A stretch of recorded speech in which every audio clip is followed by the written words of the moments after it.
민족 정기는 뭐고 그 정기는 어떻게 흐르길래 건물이 막을 수 있는 건지는 모르겠는데 언제 부셨어요? 김영삼 대통령 때 부었습니다. 장로라는 사람이 대통령이 됐는데 민족 정기 얘기 듣고 그 누구 얘기 들었냐면 풍수지리설을 하는 사람의 얘기를 들었어요. 한마디로 얘기하면 무당의 말을 듣고 기독교 장로라는 사람이 그거 괜찮네 해가지고 수십억을 들여서 무너뜨린 다음에 용산에다가 전쟁기념관을 다시 지었죠. 그때 여러분 기억하실 거예요. 이 어르신들은 뭐 했냐면 그때 당시 일제가 우리나라의 그 큰 산에 민족정기를 끊는다고 말뚝 쇠말뚝 박았다고 그러면서 막 뽑고 다녔어요.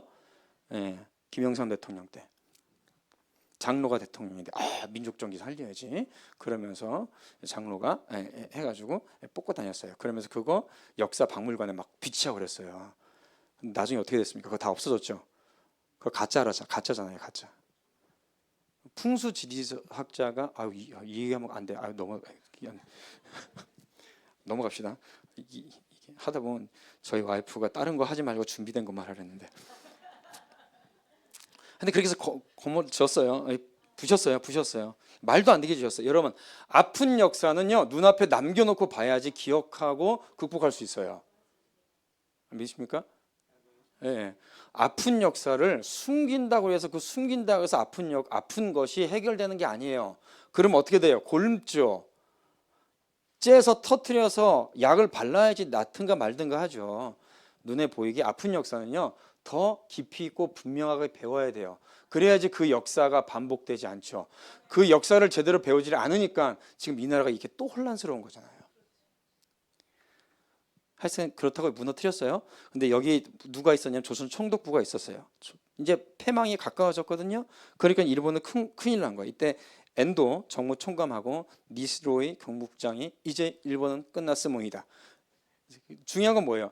한반도 땅에 있는 자기들하고 일본인들을 잘 본토로 데리고 가는 게 있다는 중요한 거잖아요. 재산과 인명을 보호해야 되죠.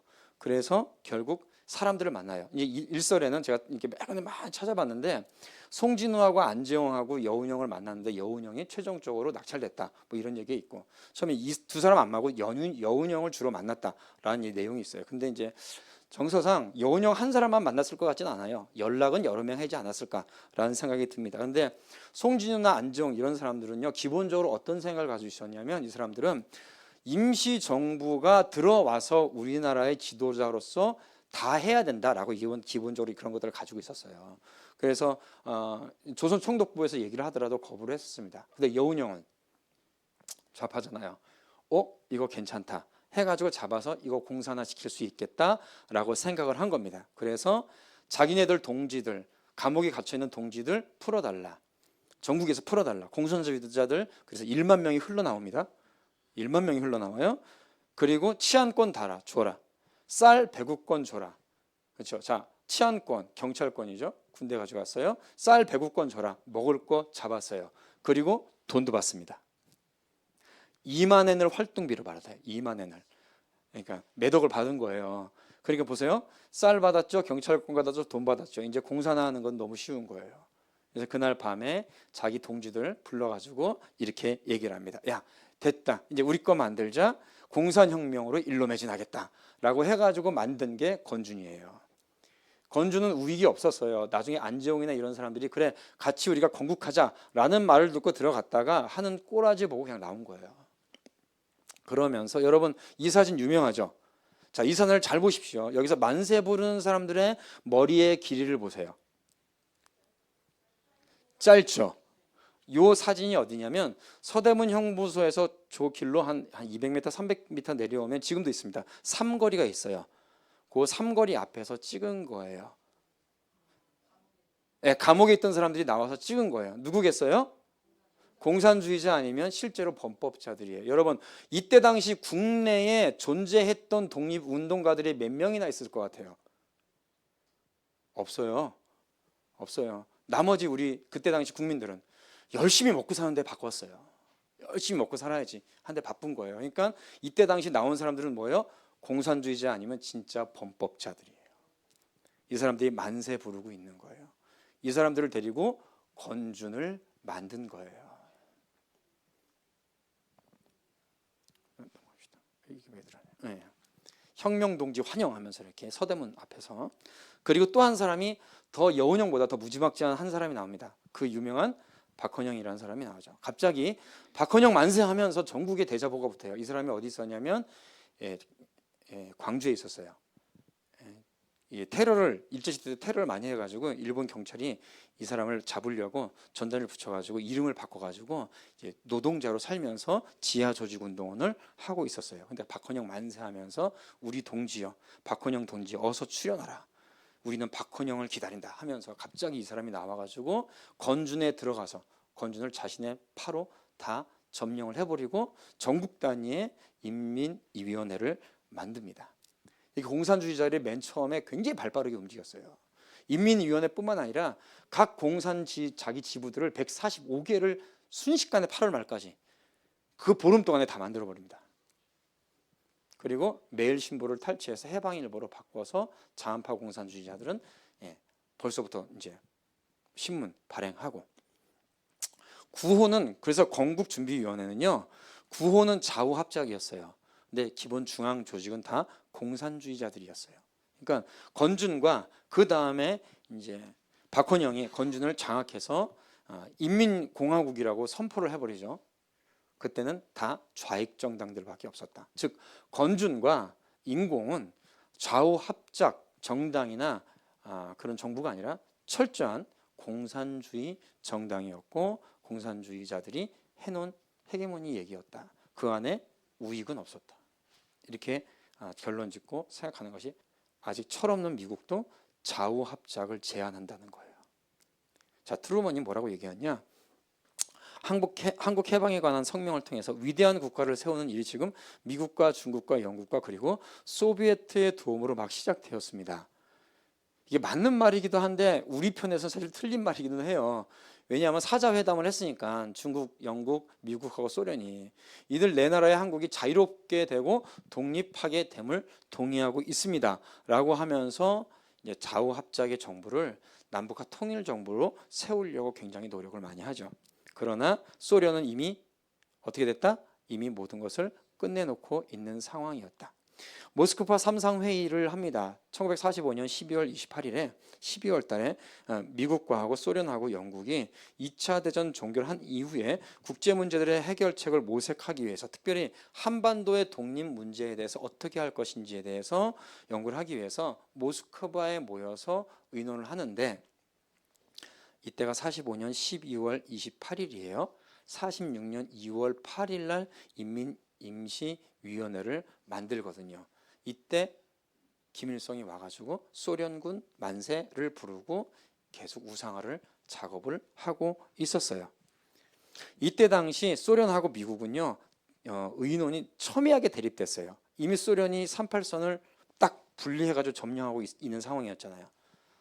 전기, 도로 아무것도 통로를 못해요. 딱 분단을 했어요. 그렇기 때문에 이때 당시 미국과 소련은 계속해서 내 거 차지하려고, 미국은 어떻게든지 통일 정부를 세우려고 하는 방향으로 정부 정책이 다른 거예요.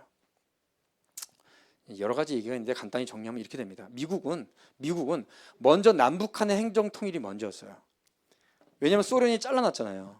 잘라놨으니까 야 소련 풀고 전기, 도로, 항만 다 통과하게 하고 집회, 결사, 언론의 자유를 보장을 다 남북한을 다 먼저 해야 된다. 왜요? 그렇게 해야 이 한반도의 땅에 사는 사람들이 스스로 의결하고 스스로 집회도 하고 의논해서 자신들의 정부를 만들 수 있는 가능성이 생기는 거잖아요. 신탁 통치를 통해서 그거를 뭐예요? 지도만 해주면 된다고요. 지도만 해주면. 그러니까 행정 통일이 먼저예요. 왜요? 소련이 잘라놨으니까 행정이 통일이 안 되잖아요. 우편이나 전신이 왔다 갔다 하지도 않는데, 전화도 안 되는데. 근데 소련은 뭐예요? 소련은 아니 그건 나중에 하고 미국하고 당신하고 나하고 어떻게 할지 서면 작성부터 하자. 이거 합의부터 하자 이런 거예요. 그동안 뭐 했어요? 소련은 콩깍지 다 까고 있었던 거죠. 이게 첨예하게 대립합니다. 그러니까 미국은 소련군의 38선 봉쇄를 빨리 없애서 분단이 심화되는 것을 막으려고 했던 거예요.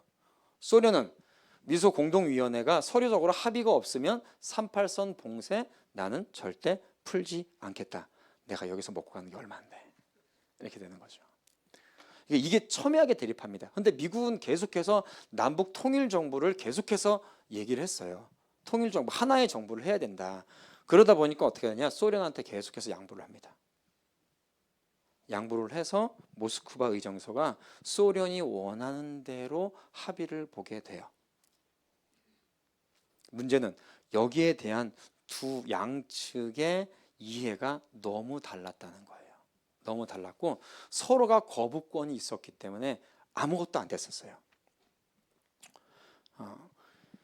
이 모스크바 의정서는 뭐냐면 소련의 제안이 더 많이 반영됐고요. 중요한 거는 구체적 합의도 없었어요. 실질적으로 구체적 방안도 전혀 없었어요. 어떻게 끝났냐? 나중에 미국과 소련의 공동위원회를 한 다음에 거기서 실질적으로 합의한 것을 따르자라고 얘기를 했어요. 그때 합의 안 해주면 아무 소용없는 거예요. 아무 소용없는 거예요. 그러니까 의정서는 아무 이유가 없는 거예요. 그냥 신탁 통치한다? 동일한 건 이거 하나예요. 근데 좌익은 이제 신탁 통치 찬성, 우익은 반대로 가죠. 예, 민족주의 계열, 우익 계열은요, 바로 이 내용을 듣자마자 신탁 통치 반대를 씁니다. 절대 안 된다. 절대 안 된다. 너희들이 뭔데? 외국인들이 와가지고 지금 우리도 계속 36년 동안 다른 지배를 받는데 약간 이제 신탁 통치가 뭔지에 대해서 이해도도 사실 떨어지기도 했었어요. 지도를 해주는 입장인데 자기 통치를 해준다라고 생각을 했던 거거든요. 지배를 받는다라고 생각을 하긴 했어요. 그렇지만 하여튼 민족주의 우익 계열은 처음부터 반대를 했는데 좌익 계열은 일단 처음에는 반대를 하는 쪽과 가만히 있는 쪽으로 나뉘었습니다. 왜 그럴까요? 어디서 지령이 안 내려왔어요? 소련에서 지령이 안 내려온 거예요. 김일성도 신탁 통치에 대해서 어떻게 해야 되는지 이 사람 뭐 배운 게 없잖아요. 그러니까 얘기해 주는 대로 살아가는 로봇이니까 그러니까 김일성도 어떻게 되는지 얘기를 없었어요. 그러다가 이제 로마네프가 전략장교인 로마네프가 모스크바에 있었거든요. 그래서 내려와 가지고 찬성해. 스탈린 동무가 지시한 내용이야. 그때서부터 좌익 진영은 전체적으로 찬성으로 바뀝니다. 북한과 남한의 좌익 진영은 신탁 통치 찬성으로 바꿔요. 어떻게 거짓말하면서 바꾸냐? 미국은 신탁 통치라고 얘기를 했는데 소련은 신탁 통치가 아니라 후견인이라고 얘기했다라고 하면서 말을 바꿔요. 근데 그게 가능하지 않은 게 불가능한 게 뭐냐면 국제적인 조약은 각자 다른 나라 말로 하지만은 동일한 의미를 가진 언어로 쓰여지게 돼 있어요. 근데 좌익은 신탁 통치는 우리가 반대한 게 아니라 신탁 통치는 반대했는데 모스크바 의정서를 우리는 찬성한 것뿐이다 이렇게 얘기를 합니다. 그 말이 그 말인데 이렇게 말만 바꾼 거죠. 예. 그래서 너무 말만 잘해도 안 해요. 그러니까 그래서 계속해서 바뀌어져요. 그리고 나서 계속해서 미소 공동회담이 이어지죠. 1946년 3월 달에 1차 미소 공동위원회가 시작되는데 아까 전에 46년 3월 달에 뭐 했다 그랬어요? 잊어버렸죠. 토지개혁. 북한에서는 토지개혁을 이미 완성시켜 놨어요. 토지개혁을 완성시켜 놨는데 소련은 이제 토지까지 이제 다 먹어치웠으니까 이제 천천히 회담하면서 시간만 끌면 되는 거죠. 미국은 끝까지 좌우합작 정부를 얘기를 합니다. 소련은 오케이 하면서 속으로는 뭐예요? 좌익 정부 수립을 얘기를 해요. 왜 그러냐? 이것 때문에요. 미국은 처음부터 끝까지 하여튼 38선 봉쇄 풀고 남북한 자유 보장을 먼저 한 다음에 언론 집회 결사 정치적 자유를 한 다음에 그들 스스로 가질 수 있도록 우리가 지도를 해줘야 된다라고 하지만 소련은 구성 문제부터 토의 먼저 하자라고 얘기를 해요. 그러니까 소련의 계속된 방해와 반대로 인해서 미국도 지쳐가는 거죠. 그래서 나중에 한국 문제를 유엔 총회에 그냥 상정을 해버리지 않습니까? 이때 소련이 무슨 얘기를 하냐면 모스크바 의정서에 찬성하는 정당만 이 한반도 땅의 정당으로 정당으로 인정해 주자 그랬어요. 자, 모스크바 의정서에 서명을 하고 찬성하는 쪽은 어느 쪽이에요? 좌익이에요, 우익이에요? 좌익이에요. 좌익이에요. 좌익이고 남한 중에서도 중도 좌파나 중도 우파. 이게 중도라는 말이 참 이상한데 중간은 없습니다, 사실은. 근데 하여튼 중도파하고 남한 좌익 그리고 북한 전체는 다 모스크바 의정서에 찬성하는 거죠. 모스크바 의정서에 반대하는 거는 우익이에요. 김구 이승만이에요. 김구 이승만 세력이에요. 그러니까 숫자적으로 보면 3대 1로밖에 안 되는 거예요. 그러면 철저하게 말이 좌우합작이지 좌익 정당이 되는 거예요. 그러니까 소련은 계속해서 그걸 얘기를 한 거고 미국은 이렇든 저렇든 모두가 같이 참여하는 정부를 한꺼번에 만들어야 된다라고 얘기를 하는 거예요. 그러니까 미국은 좌우합작이라고 얘기를 하긴 하지만은 일단은 남한 내에 정부를 세워야 된다라고 얘기를 하긴 한 거예요. 근데 소련하고 이렇게 첨예하게 대립이 됩니다. 그러니까 소련이 계속해서 질질 끄니까 미국이 나중에 지쳐가지고 알았어, 그럼 우리도 우리 마음대로 할게. 미국은 손 놓고 그럼 유엔에게 토스할게. 유엔 총회에 상정을 하는 거예요. 상정을 하는 거예요. 그래서 그때 우익은 유엔 총회에 상정하는 걸 찬성하고 반대로 좌익은 반대하고 이렇게 돼버리는 거죠. 무려 이것 때문에 200일이라는 시간을 허비합니다. 200일. 1년 반이라는 시간을 허비를 해요. 1년 반이라는 시간을. 미국은 소련한테 계속해서 질질 끌러가요. 만약에 좌우합작 정부가 됐으면 이렇게 됐겠죠. 우리도. 보세요. 다 시뻘건데 대한민국만 파랗게 초록으로 이렇게 이게 기적인 거죠. 2차 세계대전 끝나고 공산화된 나라가 무려 44개국입니다. 대한민국 근처에. 근데 대한민국만 한반도에서도 절반만 자유민주 시장 경제로 풍요를 누릴 수 있는 이거를 뭐라 그래요? 이거를 기적이라고 얘기하는 거예요. 좌우합작으로 인해서 정부 수립된 결과가 공산화된 나라가 동부 유럽 국가에 이름만 써도 이렇게 많아요. 동부 유럽만 있겠어요? 아프리카에도 있고요. 그렇죠? 그러다가 그러니까 대부분 남한의 그런 지금 대세는 뭐냐면 좌우합작이었어요. 그러면서 점점 좌경화되는 정부가 세워질 것 같은 나라로 그냥 가고 있었어요. 누가 나타나기 전에? 이승만이라는 사람이 나타나기 전에. 이 사람이 나타나기 전에. 이 한 사람의 출현으로 인하여서 전국은 급속도로 변화를 맞이하게 됩니다.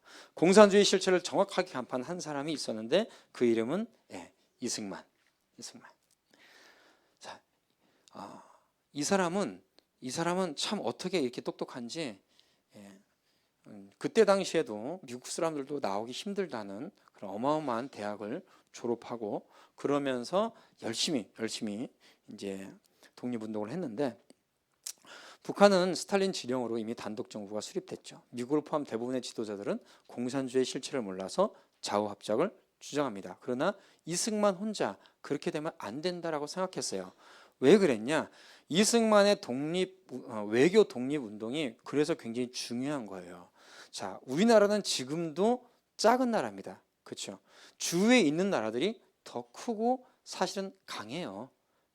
물론 우리나라도 강합니다. 군사력으로 세계 6위 안에 들고 경제력도 10위 안에 드는 강대국이긴 하지만은 실질적으로 붙으면 이길 수 있는 나라가 주위에 별로 없긴 해요. 미국, 소련, 중국하고 싸워서 이기겠어요? 중요한 거는 뭐냐면 외교예요. 그래서 작은 나라의 중요한 것은 외교예요. 아까 전에도 말씀드렸지만 임시정부가 왜 좌우합작만 걸핏하면 내놔요? 한 게 없어서 그래요. 한 게 없어서.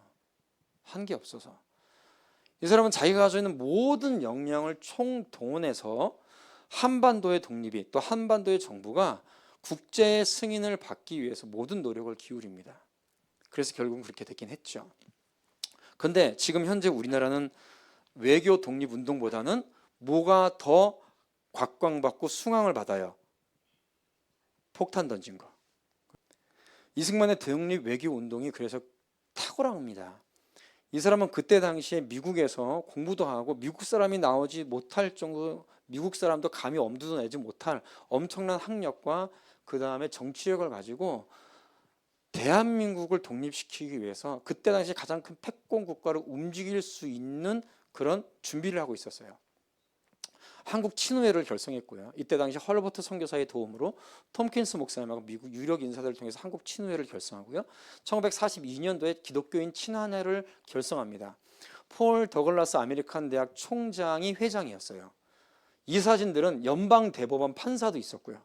미국을 움직였던 그 당시에 최고의 저명한 인사들이 기독교인 친환회에 있었어요. 그리고 43년도에는 한미협회를 결성하는데 이때 당시 이 결성한 이 회장이 누구냐? 해리스 목사였어요. 해리스 목사가 누구냐? 상원 의원 원목입니다. 대통령의 자문가예요. 고문가예요. 그리고 부회장이 누구냐? 제임스 크로멜이라고 주 캐나다 대사예요. 그러니까 그때 당시 미국을 움직였던 사람들을 이승만이 데리고 다니면서 움직였다고요. 그러니까 유엔까지도 갈 수 있었던 거예요. 그래서 뭐 했냐? 여러분은 이 능력이 어디까지 좌우하냐면 6.25 사변 때 6.25 동족산장 비극 때 미국을 움직여서 유엔을 움직여가지고 미군과 유엔군이 올 수 있도록 만든 게 누구냐? 이승만이 여기에서 외교 활동을 한 거 가지고 6.25도 이길 수 있었던 거예요. 미국의 카이로 선언 있죠. 1943년도 카이로 선언이 있는데 해방되기 2년 전이죠. 약 2년 전에 미국과 영국과 중국이 공동 선언을 합니다. 2차 세계대전 이후에 식민지들을 다 독립시키려고. 그런데 그때 당시 한국이라는 이름이 유일하게 등장해요. 한국이 자유롭고 독립적인 나라가 될 것이라고 카이로 선언에 명시가 되는데 이 카이로 선언을 작성한 초안 작성자가 누구냐? 해리 홉킨스라는 사람이에요. 그전엔 누가 어떻게 얘기했냐? 김구가 이때 당시 카이로 선언에 참석한 장개석에게 부탁을 해서 한국을 독립하게 해달라고 얘기를 했다라고 얘기했어요. 그런데 그것은 한 글자 뻥입니다. 중국의 장개석은 여기 가서 한국에 대한 얘기를 단 한마디도 안 했어요. 누가 했냐? 이 카이로 선언문의 초안 작성자가 해리 홉킨스인데 그 뒤에서 이 사람에게 로비하고 접근했던 사람이 누구냐? 이승만이 결성한 기독교인 친환회하고 한미협회에 있는 사람들이 해리 홉킨스를 만납니다. 그래서 카이로 선언에 한국이란 이름이 들어가게 돼요. 그러니까 작은 나라는 뭐를 잘해야 돼요? 외교를 잘해야 되는 거예요. 지금도 마찬가지예요. 외교한답시고 외교부 장관이라는 여자가 미국 국무장관이 왔는데 다리 팍 꼬기고 허리 팍 펴고 꼬라보고 있는다고 그게 국격을 높이는 게 절대 아니란 말입니다. 정신 똑바로 차려야 돼요. 똑똑하고 국제정세를 보는 눈이 있어서 그들의 마음을 움직일 수 있는 능력이 있어야지 외교를 잘하는 거예요. 그걸 누가 했다? 이승만이 했어요. 6.25가 터졌을 때도 그 문제를 해결한 사람은 이승만 혼자였어요. 다른 국무위원들은 뭘 해야 되는지 몰라서 어벙쩡하게 있었는데 이승만 혼자 전화해가지고 다 해결했어요. 하룻밤에 모든 것들을. 그래서 이승만의 외교 운동이 그렇게 놀라운 겁니다. 드디어 10월 16일 날 이승만 박사가 귀국을 해요. 그런데 미국은 그리고 미 군정과 미국 국무부와 외교부는 이승만이 한반도로 들어오는 것을 좋아했다, 싫어했다? 아주 싫어했어요. 참으로 싫어했어요. 왜? 미국은 지금 무슨 정부를 만들어야 돼요? 좌우합작 정부를 만들어야 돼요. 근데 이승만은 좌우합작? 절대 안 돼. 공산주의자들 안 돼. 자유민주주의 시장경제에 바른 정부를 세워야 된다라고 계속해서 얘기를 했거든요. 그러면서 외교전을 펼친 거예요. 그러니까 이승만이 들어오는 걸 싫어한 거죠. 미국은요 끝까지 싫어했어요. 사람이 너무 똑똑하면 싫어하는 것도 맞는 것 같습니다. 이승만이 들어오기 전에 9월 5일 날 비방록이 이렇게 기록을 해요. 한국은 극동에서 민주주의 작전을 위한 가장 강력한 기지로 만들어야 한다라고 자신의 비방록에 쓰면서 들어옵니다. 그런데 김일성도 이 얘기했어요. 민주기지 건설론을 김일성도 얘기를 했어요. 그러니까 누가 어떤 생각을 가지고 민주주의라는 말을 쓰느냐가 굉장히 중요한 겁니다. 말은 누구나 할 수 있어요. 말은 누구나 해요. 좋은 거 다 갖다 붙일 수 있어요. 좋은 말 다 갖다 붙일 수 있어요. 그런데 어떻게 행동하는지 그 열매를 봐야 되는 거죠. 성경 말씀은 똑같아요. 성경 말씀에 뭐라고 말씀하십니까? 열매로 알리라 하잖아요. 예. 이 사람이 말한 민주주의 기지론은 뭐냐면, 민주기지라는 것은 전 한반도를 공산하기 위한 공산주의 혁명 기지를 세우는 것이 김일성이 말한, 소련이 말한 민주주의 기지 건설론이에요. 미 국무부는 이승만 귀국을 승인하지 않습니다. 왜냐하면 좌우합작 정책을 가장 방해하는 위험 요소였기 때문에 그래요. 철저히 반공주의자, 반소주의자였거든요. 물론 이승만도 자신의 이 한반도의 독립을 위해서 이 외교적으로 어느 나라도 이 한반도의 독립에 대해서 이렇게 친하게 다가오지 않으니까 혹시라도 해서 소련을 간 적도 있어요. 1933년도에 이승만이 소련의 모스크바를 방문을 하긴 합니다. 하루 만에 추방이 되긴 해요. 하루 만에 추방을 해요. 이제 이승만이 딱 소련의 모스크바를 갔는데, 인민의 지상 나오려는 것이 곳에 인민들이 사는 꼬라지가 뭐예요? 거지란 거예요. 거지. 그러니까 현실적으로도 그는 보고 알았던 거예요.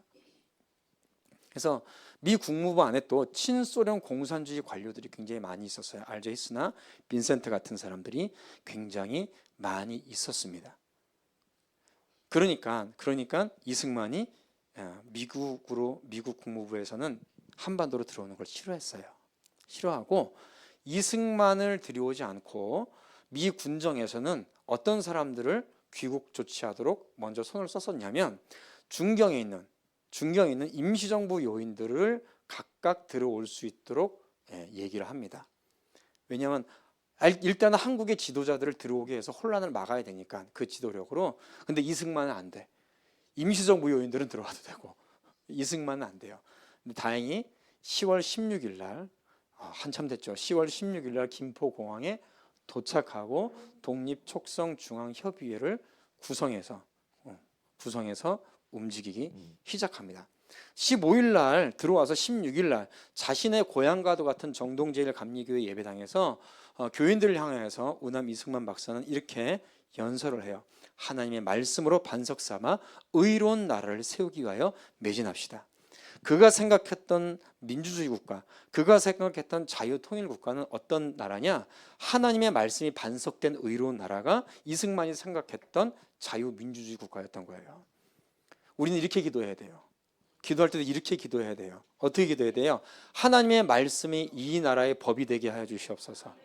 하나님의 말씀을 통해서 통치되어서 거룩한 나라가 되게 하여 주시옵소서. 이렇게 기도해야 돼요. 이승만은 이렇게 말했고, 이렇게 기도했고, 이렇게 살았던 사람입니다. 그러면서 상황을 보니까 뭐 나만이 난리도 아니잖아요. 좌경화돼 있고. 그러니까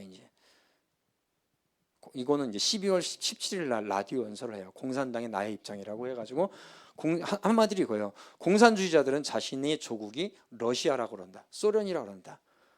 그들의 조국은 한반도, 이 땅이 아니다 라고 하면서 척을 집니다. 그래서 박헌영이 사실은 박헌영하고 권준이 인공을 만들 때, 인민공화국을 만들 때 주석을 이승만으로 썼어요.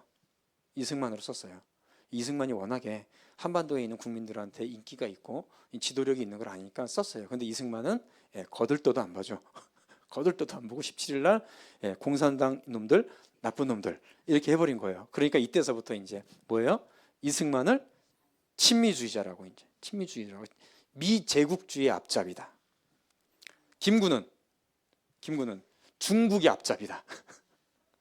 그러면서 이제 김구와 이승만을 계속해서 이런 식으로 협잡질을 하고 있습니다. 침공에서 반공으로 전체적으로 역전되는, 그러니까 국민들은 이때까지 대부분의 한반도에 사는 국민들은 어땠냐면 공산주의 사회주의가 좋은 줄 알았어요. 왜냐하면 말이 좋잖아. 너무 현혹되게 좋지 않아요? 누구나 잘 먹고 잘 사는 사람 너무 좋아. 가난한 사람이 한 사람도 없어. 이 나라에는 가난한 사람들은 한 사람이 있어. 뭐 결과적으로는 대체적으로 가난해서 부자가 없지만은, 근데 누구나 잘 먹고 잘 사는 사람 너무 좋잖아요. 수백 년 동안 양반들에 눌려서 백성들이 피골이 상접돼서 살다가, 일제시대에서 36년 동안 살다가 공산주의자들이 누구나 잘 먹고 잘 사는 사람들이 올 거야 라고 하니까 얼마나 그 말이 달콤하게 들리겠냐고요. 그러니까 이때 당시 미 군정의 리서치로는 70% 이상이 공산주의 사회를 한반도에 살았던 사람들은 선호를 하고 있었던 거죠. 근데 조금씩 이 사람들이 과격해지기 시작하는 거예요. 그리고 이승만과 또 한 가지 크나큰 몇 가지 사건을 내서 전체적인 국민들의 여론이 침공에서 반공으로 바뀝니다. 이승만이 들어와서 먼저 한 거는 뭐냐면 남한 순행길을 돌아요. 남한 순행길을 돌면서 전국 단위의 국민 계몽 운동을 시킵니다. 여러분, 공산주의는 안 좋은 거예요. 자유민주주의가 좋아요. 시장 경제 해야 여러분들이 잘 먹고 잘 살아요. 이 얘기예요. 쉽게 얘기하면. 그러면서 수만 명이 가는 곳마다 이 사람들을 이승만의 연설을 들어요. 좌익은 가는 곳마다 이승만 미제 앞잡이 이러고 다니고. 근데 이거를 같이 누가 했냐? 이 군중 집회를, 이 계몽 운동을 교회가 같이 했습니다. 교회가 같이 뒤에서 후원을 해가지고 같이 모으면서 했어요. 어마어마한 군중이 모였어요. 어마어마한 군중이. 네. 그걸 보세요. 예. 3만 명, 4만 명, 10만 명, 20만 명. 엄청나게, 예. 가짜가 아니라 진짜로 이때는 모였어요. 아, 되게 많죠, 전라도. 그렇죠? 예. 되게 많죠. 이승만이 전주이시잖아요. 좋아했다고. 한 가지 예를 들어서 박정희 대통령이 유신헌법을 했죠. 그렇죠? 그래서 박정희 대통령을 좋아하시는 분들도 그런 얘기를 해요. 박정희 대통령이 경제 발전하고 다 좋은데 유신 독재만 하지 않았으면, 이런 얘기를 많이 해요. 자, 보세요. 헌법을 바꾸려면 반드시 통과해야 되는 의례가 뭐죠? 헌법을 바꾸려면 뭘 해야 돼요? 반드시 통과해야 되는 게 국민투표해야 돼요. 국민투표해야 된다고요. 유신헌법 국민투표 했겠을까요? 안 했을까요? 했어요. 국민투표 다 했어요. 국민투표해서 통과됐어요. 찬성했어요. 대부분의 국민들이. 50% 아니에요. 60% 아니에요. 70% 아니에요. 80% 아니에요. 그 이상. 네. 그래서 약간마다 틀려요. 근데 최대 84%, 제일 많이 결과가 난 게 90%. 전라도도 똑같이. 자, 유신헌법 선포한 게 독재예요, 아니에요? 아니에요. 굳이 말하면 이렇게 얘기할 수 있어요. 국민들이 자신들의 필요를 위해서 박정희를 독재자로 만들어 준 거예요. 당신이 필요하다. 이해되십니까? 국민헌법을 통과했는데, 국민투표를 통과했는데 그게 어떻게 독재예요? 그것도 뭐 50%, 40% 간당간당하게 통과한 게 아니에요. 절대적 다수가 찬성을 했어요. 지지를 했어요. 독재라고 얘기할 수가 없는 거죠. 그러면서 가장 문제가 되는 게 이제 정읍 발언이에요. 정읍 발언. 그래서 이 정읍 발언을 통해서 많이 나오죠. 정읍 발언을 통해서 결국 이 사람은 자기가 대통령이 되고 싶어서 남한만의 단독 정부를 세우려고 했다라고 하는데, 제발 글을 읽을 때 문맥에 주의해서 읽으라고요. 독해가 중요한 거예요. 독해가. 그러니까 똑똑한 애들이 제대로 똑똑해야지 지식도 제대로 알 수 있어요. 보세요. 이제 우리는 무기휴회된 공의가 뭐예요? 미소 공동위원회예요. 누구 때문에 무기한 휴회됐어요? 소련 때문에 무기한 휴회됐어요. 재개될 기색이 보이지 않아. 통일 정부를 고대하나 여의치가 않으니 우리 남방만이라도 임시정부나 또는 위원회 같은 것을 조직해서 빨리 국제적 승인을 받을 수 있는 정당한 정부를 조직한 다음에 어떻게 해야 된다.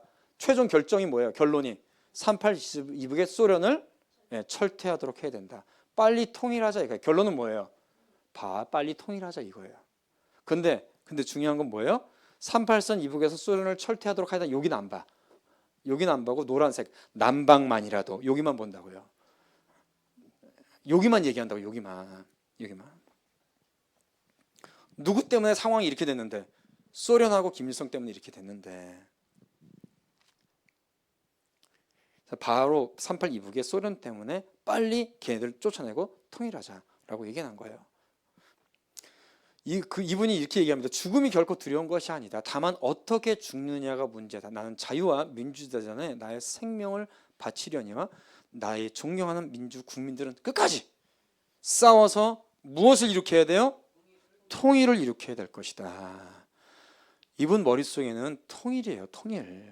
통일이 돼서 남한과 북한 모두가, 한반도 전체가 자유민주주의 안에서 풍요한 삶을 살아가는 것이 이분의 꿈이었다고요.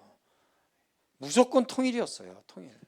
그러니까 이제 이런 이승만의, 요거부터 할게요. 이승만의 이런 연설과 모습을 보고 처음에는 김구의 한독당과 미군도 처음엔 굉장히 비난했어요. 왜 남한만 해야 되냐? 남북한 통일 정부를 세워야 되지 않느냐라고 처음에는 굉장히 비난했는데 현실적으로 보니까 이게 맞거든요.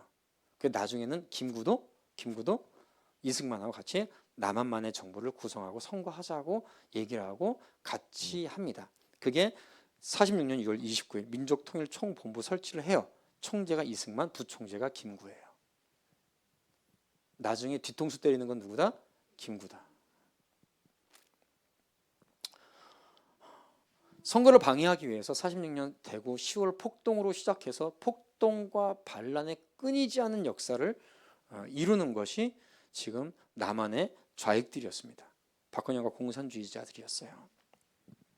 무려 대구 안에서만 경찰관 38명, 공무원 163명, 민간인 76명이 죽었고요. 행방불명이 30명이에요. 부상 1000명 이상 나요. 건물이 776동이 파괴됩니다. 경북 전체적으로 따져지면 18개군 경찰관 80명이 죽습니다. 극악무도하게 죽여요. 그냥 죽이는 게 아니에요. 도끼로 목을 잘려서 죽는다고. 그런 사진들이요. 몇 년 전까지만 해도, 한 10여 년 전까지만 해도 찾으면 나왔어요.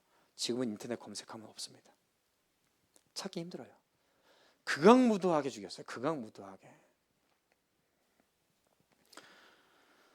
대구 10월 폭동의 지휘체계, 스탈린이 계획해서 소련의 스탈린의 지시로 스티코프가 전략을 짜고 박헌영이 돈을 받아서 전평을 통해서 전국 노동자 전국 평의회를 통해서 하죠. 어떻게 했냐? 미군이 쌀을 주기로 했어 라고 얘기를 합니다. 그런데 갔더니 미군은 그런 말을 한 적이 없어요. 전평에서 그렇게 얘기를 하는 거예요. 쌀 받으러 갔더니 쌀을 안 주는 거예요. 미군이 안 준대. 지금 배고픈데. 그러니까 미군 나쁜 놈 하면서 폭동을 일으켜요. 그러면 폭동을 일으키니까 미군하고 경찰이 가서 진압을 하겠죠. 그 다음날 지금의 경북의대인데 대구 경북의대에 있는 한 학생이, 당연히 전평에 있는 공산주의자겠죠. 콜레라로 죽은 시체 하나를 훔쳐옵니다. 의대 학생이 훔쳐와서 덮어놓고 미군이 죽였다. 이렇게 얘기를 해요. 미군이 죽였다. 그러면서 미군이 우리 죽였네? 하면서 폭동이 이렇게 나게 하는 게 대구 10월 폭동이에요. 그리고 그 대구 10월 폭동이 제주 4.3 폭동 반란 사건으로 들어가고, 제주 4.3 반란 폭동 사건이 여수 순천 반란 사건으로 들어가고, 그 다음에 계속해서 곳곳에서, 남쪽 곳곳에서 폭동과 반란 사건이 끊임없이 선거 이후까지 일어나게 되는 거죠. 여기 스티커프들에 보면 다 있어요. 그래서 대구 10월 폭동이 굉장히 아프고, 이런 폭동이 아프지만은 뜻밖의 일반 민심이 공산주의자들에게서 등을 돌리게 되는 반공사상이 확대되는 그런 시간도, 그런 기회도 갖게 되게 되죠. 이때 한경준 목사님께서 아까 전에 이제 우리 1교시 때 이제 김진동 목사님께서 한번 보여주셨죠. 이분도 이북에 있다가 이윤영 목사님, 이런 분들에게 공산주의 탄압을 피해서 남한으로 내려오셨거든요. 이렇게 얘기를 해요. 십자가를 지고 정치운동을 해야 됩니다. 정치운동을 한다고 해서 목사가 대통령이 되고 목사가 뭐 정계에 진출해서 이런 게 아니라 하나님의 말씀을 통하여서 바른 이념이 무엇인지 분별하도록 해줘야 된다는 거예요. 보세요. 어떤 분이 이런 식으로 얘기해요. 목사가 정치 얘기하면 안 된다고 하시는 분들이 계셔요. 그런 분들을 보면 참 그 강단에서 정치 얘기를 많이 하긴 하더라고요. 그런 분들이 정치 얘기하면 안 된다고 그래요. 그러면서 하는 말이 정치 이념이 성경보다 앞서면 안 된다네요. 잘 들으세요. 이게 맞는 말 같지만 여러분 분별하도록 하는 겁니다. 맞는 말 같지만 틀린 말이에요. 정치적 이념이 성경보다 앞서면 안 된대요. 맞는 말 같죠. 그렇기 때문에 정치 이념이 성경보다 앞서면 안 되기 때문에 성경을 통하여서 바른 이념이 뭔지를 분별하고 가르쳐줘야 되는 거예요. 자, 다시 정치적 이념이 성경보다 앞서면 안 되죠. 당연히. 그렇기 때문에 성경을 통해서 바른 이념과 사상이 무엇인지를 분별하도록 가르쳐줘야 된다는 거예요. 그게 영적 전쟁이에요. 그게 영적 전쟁이에요. 성경을 통해서 바른 것이 무엇인지를 가르쳐줘야 된다는 거죠. 그래서 이렇게 얘기합니다. 중간에 노란색 부분만 얘기해 볼게요. 공산주의자들은 우주에서는 하나님의 존재를 부인하고 신론에 잘못됐어요. 공산주의는 인간에게서 영혼의 존재를 부인하고 인간론이 잘못되었죠. 국가체제 안에서 자유를 온전히 부정한다. 보세요.